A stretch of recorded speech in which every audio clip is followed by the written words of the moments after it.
El templo. H.P. Lovecraft. Manuscrito encontrado en la costa de Yucatán.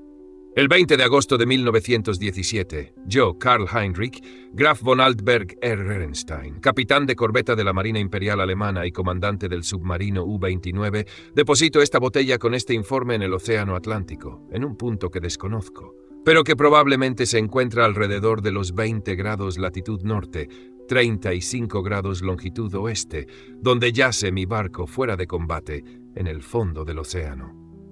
Lo hago porque quiero que se sepan públicamente ciertos hechos insólitos, ya que con toda probabilidad no sobreviviré para poder darlos a conocer en persona, toda vez que las circunstancias que me rodean son tan amenazadoras como extraordinarias, entre las que se incluye no solo el U-29 inutilizado, sino también el derrumbamiento de mi férrea voluntad alemana de la manera más desastrosa. La tarde del 18 de junio, tal como se informó por radio al U-61 con destino a Kiel, torpedeamos el carguero británico Victory, que iba de Nueva York a Liverpool, en la situación 45 grados 16 minutos latitud norte, 28 grados 34 minutos longitud oeste, permitiendo a la tripulación que abandonase el buque en botes, a fin de obtener una buena filmación de la escena para los archivos del almirantazgo. El barco se hundió espectacularmente de proa, sacó la popa fuera del agua y se zambulló perpendicularmente hacia el fondo del mar. Nuestro cámara no perdió detalle y siento que tan valiosa película no llegue jamás a Berlín.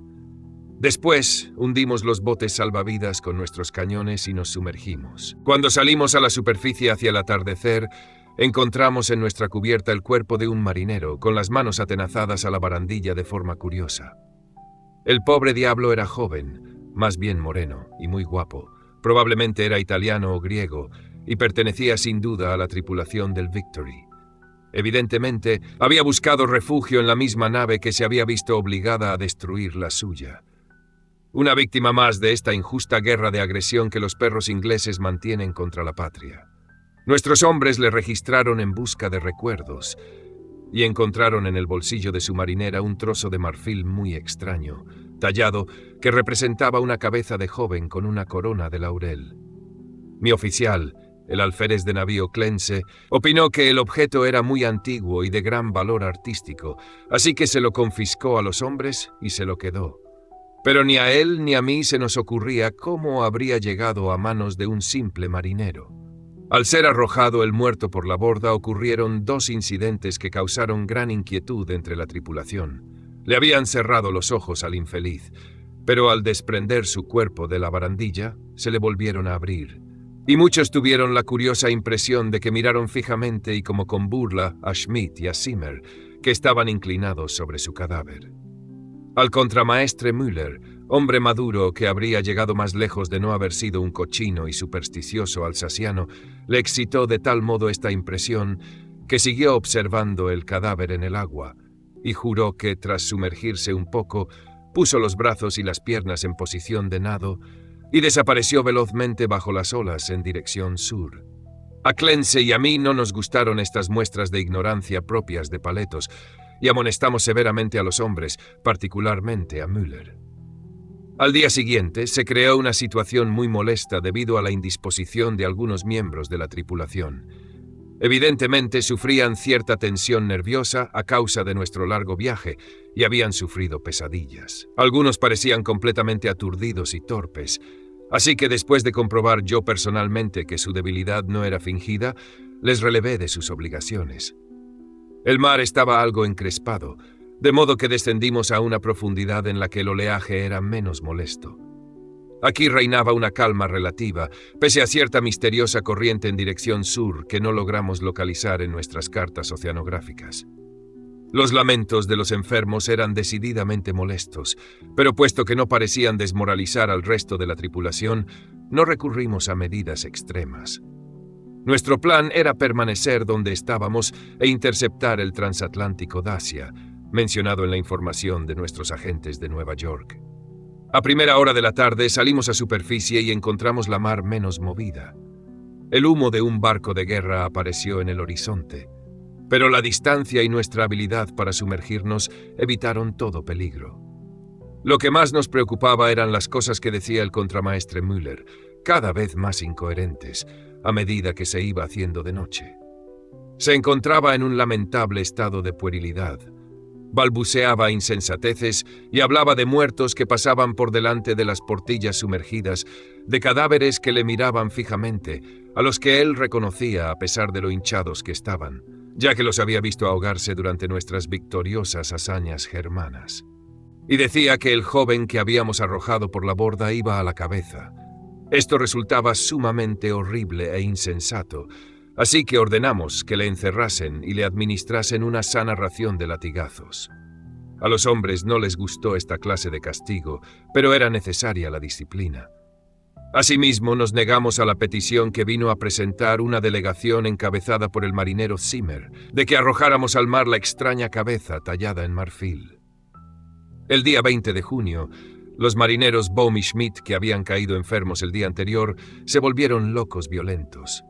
Lamenté no tener un médico entre nuestros oficiales, ya que las vidas alemanas son preciosas, pero los constantes delirios de los dos hombres sobre una terrible maldición trastornaban enormemente la disciplina, así que tomamos drásticas medidas. La tripulación aceptó el hecho con osquedad, pero pareció serenar a Müller, que en adelante no volvió a causar problemas. La semana siguiente estuvimos todos muy nerviosos, vigilando en espera del Dacia.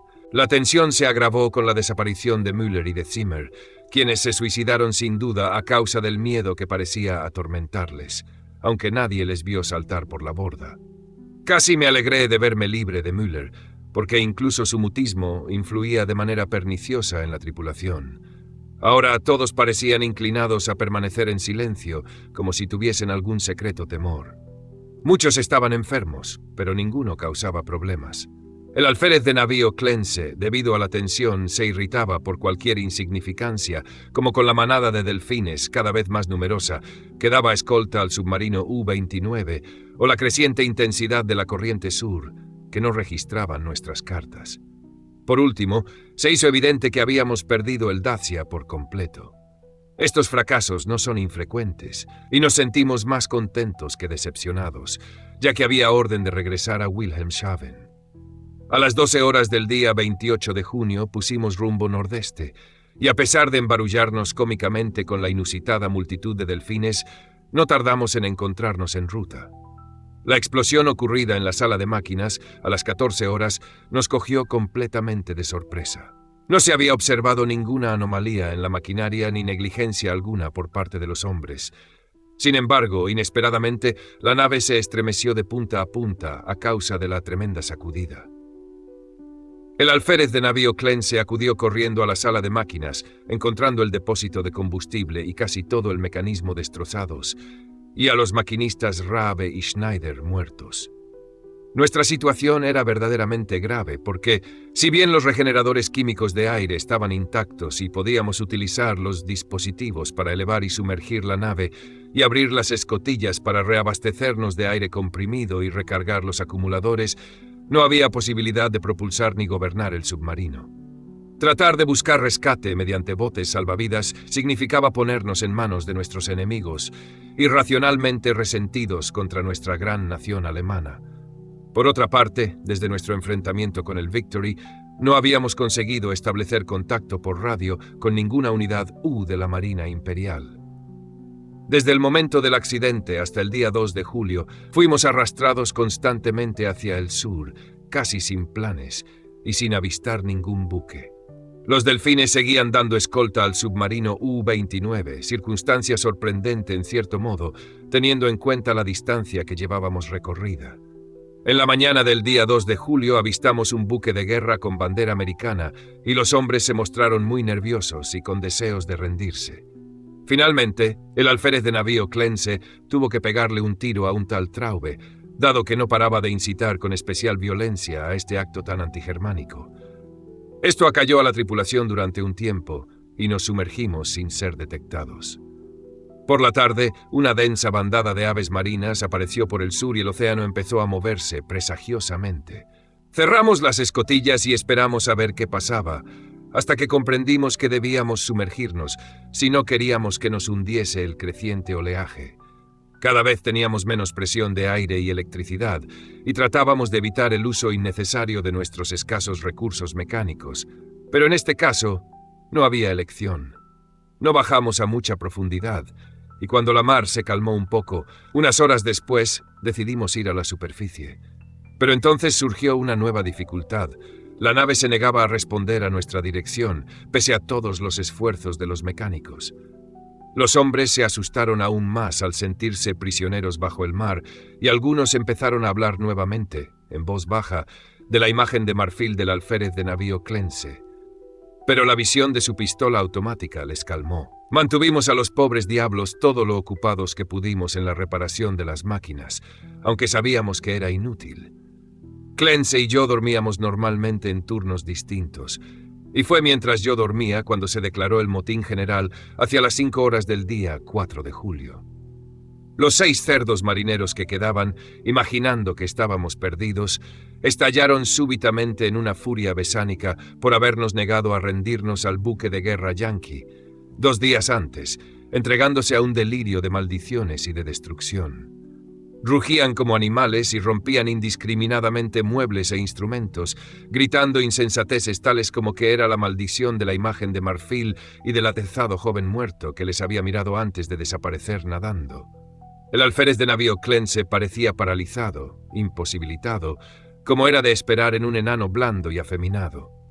Disparé a los 6 hombres, dado que era necesario, y me aseguré de que no quedara ninguno con vida.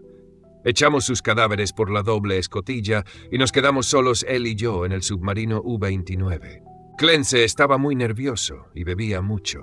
Decidimos mantenernos con vida cuanto nos fuese posible, haciendo uso de la gran cantidad de vituallas y de la provisión química de oxígeno que teníamos, ya que ninguna de estas dos cosas había sufrido daño en los estúpidos desmanes de los puercos marineros. La giroscópica, manómetros y demás instrumentos delicados habían quedado inservibles.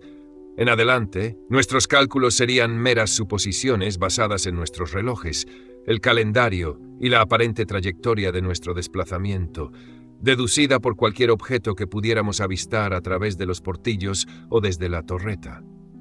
Por fortuna, aún contábamos con bastante carga en los acumuladores, tanto para la luz interior como para el proyector.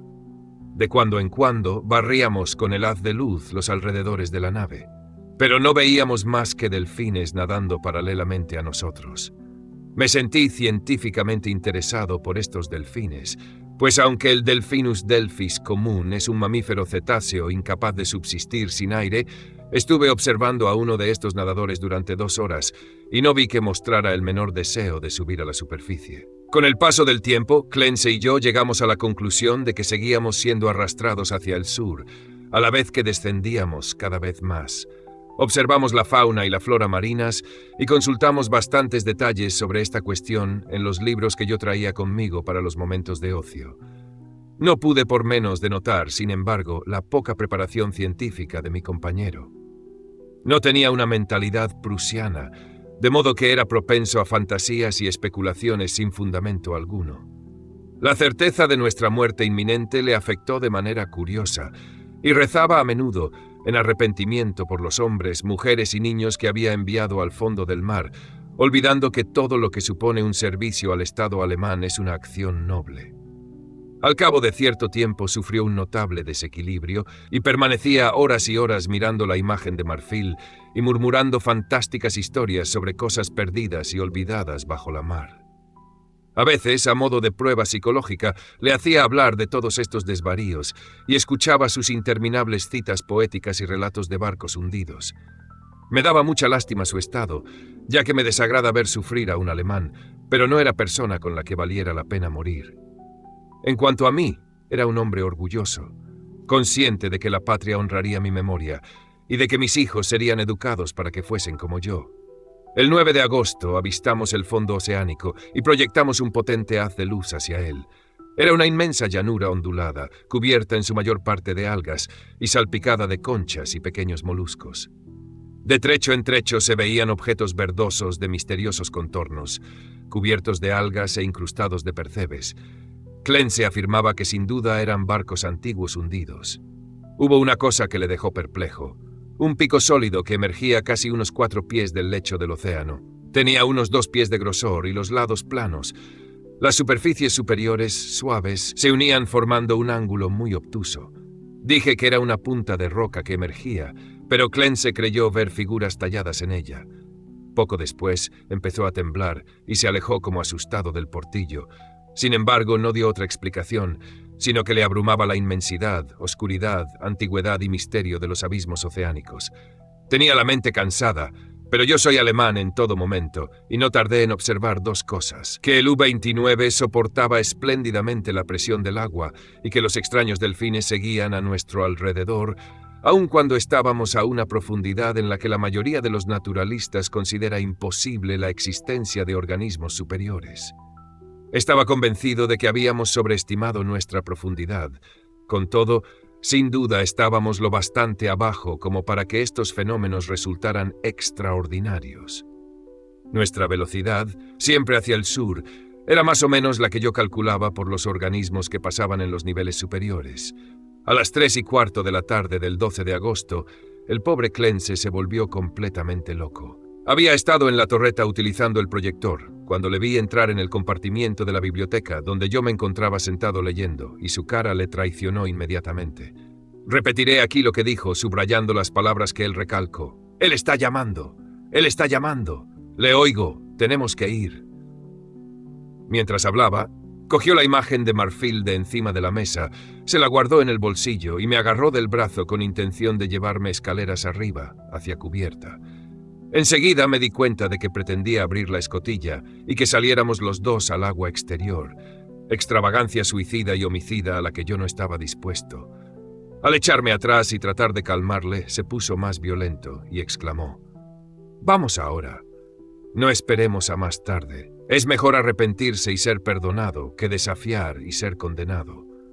Así que, en vez de tratar de tranquilizarle, adopté la actitud contraria y le dije que estaba loco de remate. Pero no se conmovió y dijo a gritos: «Si estoy loco, es una suerte. Que los dioses tengan piedad del hombre que en su insensibilidad permanece sano hasta su espantoso fin.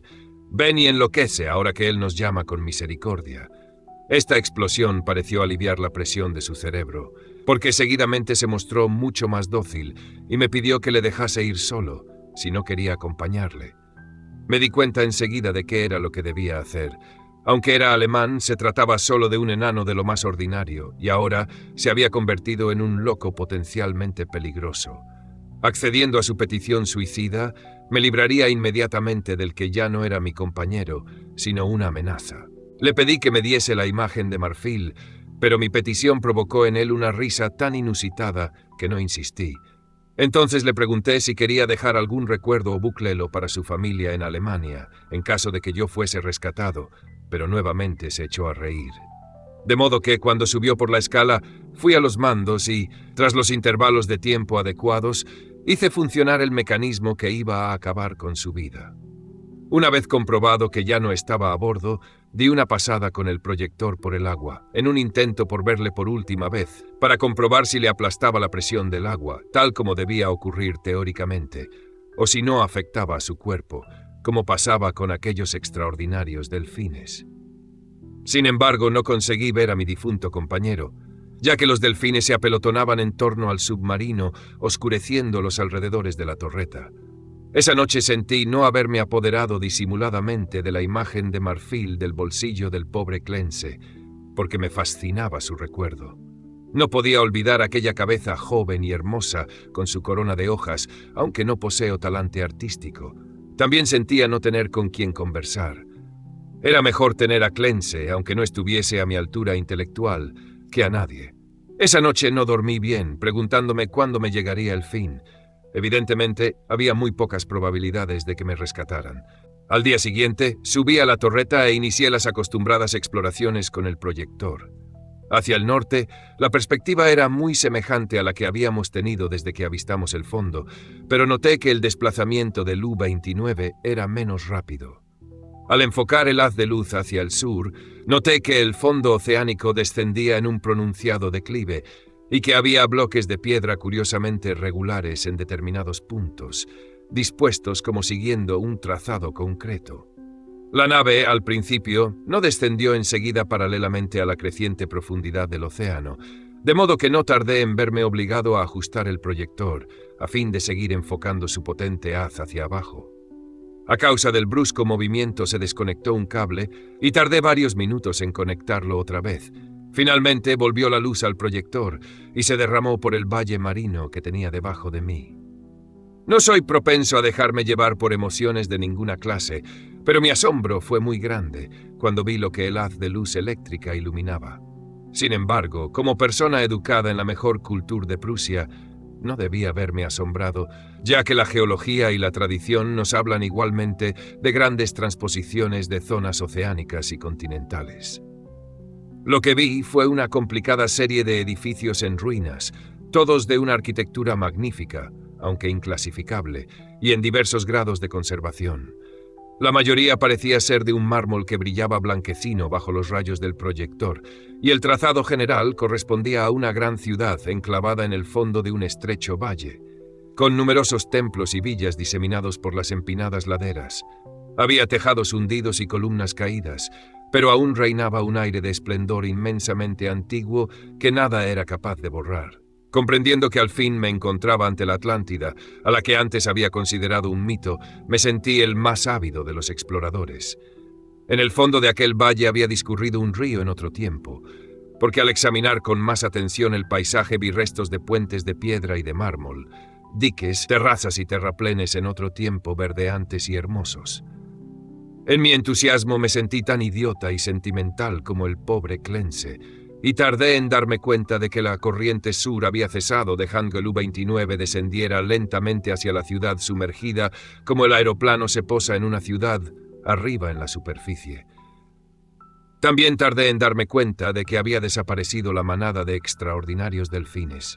Unas 2 horas después, la nave se posó en una plaza pavimentada cerca de la pared rocosa del valle. A un lado pude ver la ciudad entera que descendía hacia la plaza hasta el borde del antiguo río. Al otro, y sorprendentemente cerca, me encontré ante un edificio ricamente ornamentado y muy bien conservado. Evidentemente se trataba de un templo excavado en la roca. Del arte original de esta obra titánica, solo me es posible aventurar conjeturas. La fachada, de inmensas proporciones, cubre al parecer una oquedad continua, ya que sus ventanales son numerosos y están ampliamente distribuidos. En el centro se abre un gran pórtico al que se llega por una escalinata de impresionantes peldaños y el cual se encuentra rodeado de exquisitos relieves que representaban figuras de bacantes. Delante se alzan las grandes columnas y el friso, decoradas ambas con esculturas de indescriptible belleza. Evidentemente, representan escenas pastoriles idealizadas y procesiones de sacerdotes y sacerdotisas portando extraños objetos ceremoniales, en adoración de un dios radiante. El arte es prodigiosamente perfecto, de concepción sensiblemente helénica, si bien está dotado de una extraña personalidad. Comunica una impresión de terrible antigüedad, como si se tratase no de un inmediato antecesor del arte griego, sino del más remoto. No me cabe duda de que cada elemento de esa obra imponente está esculpido en una ladera de roca virgen de nuestro planeta, aunque no puedo imaginar cómo excavarían su interior. Quizá proporcionase el hueco principal alguna caverna o serie de cavernas. Ni el tiempo ni la inmersión han deteriorado la prístina grandeza de este templo terrible, porque sin duda se trata de un templo. Y hoy, miles de años después, descansa inmaculado e inviolado en la noche interminable y el silencio del abismo oceánico. No puedo calcular las horas que pasé contemplando la ciudad hundida con sus edificios, arcos, estatuas y puentes, y el colosal templo con su belleza y su misterio. Aunque sabía que mi muerte estaba cerca, me consumía la curiosidad, y seguí moviendo el proyector ansioso por ver. El haz de luz me permitía apreciar muchos detalles, pero no lograba revelar nada más allá de la puerta del templo tallado en la roca. Un rato después lo apagué, consciente de que debía ahorrar energía. Los rayos ahora eran sensiblemente más débiles que en las semanas de navegación a la deriva, y como acuciado por la inminente privación de la luz, me aumentó el deseo de explorar los secretos de las aguas. Como alemán, debía ser el primero en pisar esos caminos olvidados durante milenios. Saqué y examiné una escafandra de grandes profundidades de metal articulado y probé la luz portátil y el regenerador de aire. Aunque sería difícil manejar yo solo la doble escotilla, pensé que podía salvar todos los obstáculos con mi habilidad científica y caminar efectivamente por esa ciudad muerta. El 16 de agosto efectué una salida del U-29 y caminé trabajosamente por las calles en ruinas y cubiertas de barro hacia el antiguo río. No encontré esqueletos ni restos humanos, aunque coseché una enorme riqueza arqueológica en esculturas y monedas. No puedo hablar ahora de todo ese material, si no es para expresar mi terror ante esta cultura que se encontraba en el cenit de la gloria cuando los cavernícolas vagaban por Europa y el Nilo discurría sin que se asomara a él civilización alguna. Otros, guiados por este manuscrito, si llega a ser encontrado alguna vez, deberán revelar el misterio que yo solamente puedo señalar. Volví a la nave, dado que mis baterías se debilitaban, aunque decidido a explorar el templo de roca al día siguiente. El 17, aunque mis deseos de explorar el misterio del templo se habían vuelto más insistentes, me llevé un desencanto al descubrir que los materiales que necesitaba para recargar la lámpara portátil habían perecido en el motín de aquellos cerdos el mes de julio. Mi rabia no tuvo límites. Sin embargo, mi sentido común alemán no me permitía aventurarme a entrar sin las debidas condiciones en un recinto completamente en tinieblas que podía resultar la madriguera de algún indescriptible monstruo marino o un laberinto de cuyos pasadizos me fuera luego imposible salir. Todo lo que podía hacer era enfocar el proyector del U-29, acercarme hasta la puerta con su ayuda y examinar los relieves exteriores. El haz de luz entraba por el pórtico en ángulo ascendente, de modo que me asomé para ver si lograba descubrir algo, aunque en vano. Ni siquiera se veía el techo, y aunque di un paso o dos hacia el interior, después de tantear el piso con un palo, no me atreví a seguir. Además, por primera vez en mi vida experimenté la emoción del miedo. Empezaba a comprender cómo se habían originado algunos de los estados de ánimo del pobre Clense, ya que a medida que el templo me iba atrayendo cada vez más, sentía un terror ciego y creciente hacia sus abismos acuosos. Apagué las luces y me senté a meditar en tinieblas. Ahora debía ahorrar electricidad para las emergencias. El sábado 18 lo pasé sumido en total oscuridad, atormentado por pensamientos y recuerdos que amenazaban doblegar mi voluntad alemana. Clense se había vuelto loco y había perecido antes de llegar a este vestigio siniestro de un pasado abominablemente remoto, y me había aconsejado que me fuese con él. ¿Acaso el destino preservaba mi razón solo para arrastrarme irresistiblemente a un final más horrible e impensable de lo que haya podido soñar nadie? Evidentemente, tenía los nervios agotados. Debía desechar estas ideas, propias de un hombre débil. La noche del sábado no me podía dormir y encendí las luces sin preocuparme por lo que pasara después. Era una lástima que la electricidad no durase lo mismo que el aire o las provisiones. Volví a pensar en recurrir a la eutanasia y examiné mi pistola. Hacia el amanecer debí de quedarme dormido con las luces encendidas, ya que ayer tarde me desperté completamente a oscuras para encontrarme con que los acumuladores se habían agotado. Encendí varias cerillas, una detrás de otra, y lamenté con desespero la imprevisión que nos hizo gastar las pocas velas que llevábamos. Después de apagarse la última cerilla que me atreví a encender, permanecí sentado completamente inmóvil, sin luz. Mientras pensaba en el inevitable fin, mi mente repasó los acontecimientos precedentes. Entonces me llegó a la plena conciencia una impresión hasta ahora aletargada, que a un hombre más débil y supersticioso le habría hecho estremecer. La cabeza del dios radiante de las esculturas del templo de roca es idéntica al trozo de marfil tallado que el marinero muerto sacó del mar y que el pobre Clense devolvió. Me quedé un poco aturdido ante esta coincidencia, pero no sentí miedo. Solo el pensamiento inferior se apresura a explicar lo singular y lo complejo mediante el recurso primitivo del sobrenaturalismo. La coincidencia resultaba extraña, pero yo tenía una razón demasiado sana para relacionar circunstancias que no admiten una conexión lógica, o asociar de manera extraña los desastrosos acontecimientos que desde el hundimiento del Victory habían conducido a mi presente situación crítica. Comprendiendo que necesitaba descansar, tomé un sedante a fin de procurarme un poco más de sueño. Mi estado de nervios se reflejó en mis pesadillas, ya que me pareció oír gritos de personas ahogándose y ver sus rostros apretados contra el cristal de los portillos de la nave. Y entre las caras muertas, Estaba el semblante burlesco y vivo del joven de la imagen de marfil. Debo tener cuidado en el modo de consignar mi despertar hoy, ya que me siento trastornado, y sin duda hay muchas alucinaciones mezcladas con lo real.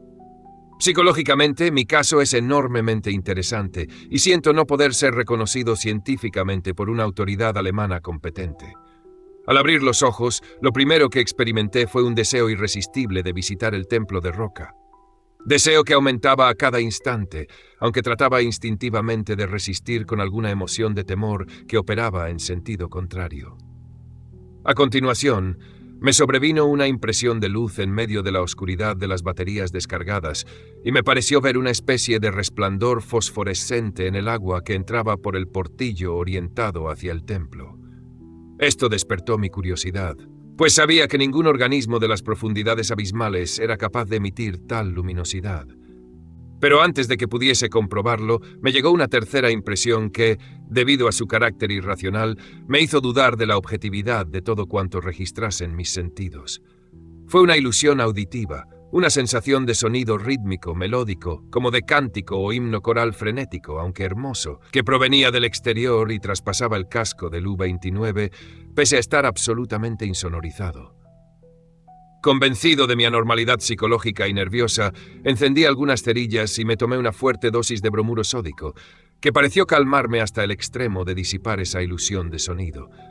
Pero seguía la fosforescencia, y me costó trabajo reprimir el infantil impulso de ir a la portilla a averiguar su causa. Era espantosamente realista, hasta el punto de que podía distinguir los objetos familiares que me rodeaban, así como el vaso vacío del bromuro, del que no tenía impresión visual alguna del sitio donde lo había dejado. Esta última circunstancia me hizo reflexionar. Crucé el compartimiento y toqué el vaso. Efectivamente estaba en el lugar donde me parecía verlo. Ahora sabía que la luz era o bien real o parte de una alucinación tan fija y coherente que no podía esperar que se disipase. De modo que, renunciando a toda resistencia, subí a la torreta con intención de averiguar cuál era el agente luminoso. ¿Sería en realidad otra nave y me brindaría la posibilidad de rescatarme? Conviene que el lector no acepte como verdad objetiva nada de cuanto sigue. Dado que los acontecimientos trascienden la ley natural, han de ser necesariamente creaciones subjetivas e irreales de mi mente sobreexcitada. Al llegar a la torreta, descubrí el mar en general muchísimo menos luminoso de lo que esperaba. No había fosforescencia alguna vegetal ni animal, y la ciudad que descendía hacia el río era invisible en las tinieblas.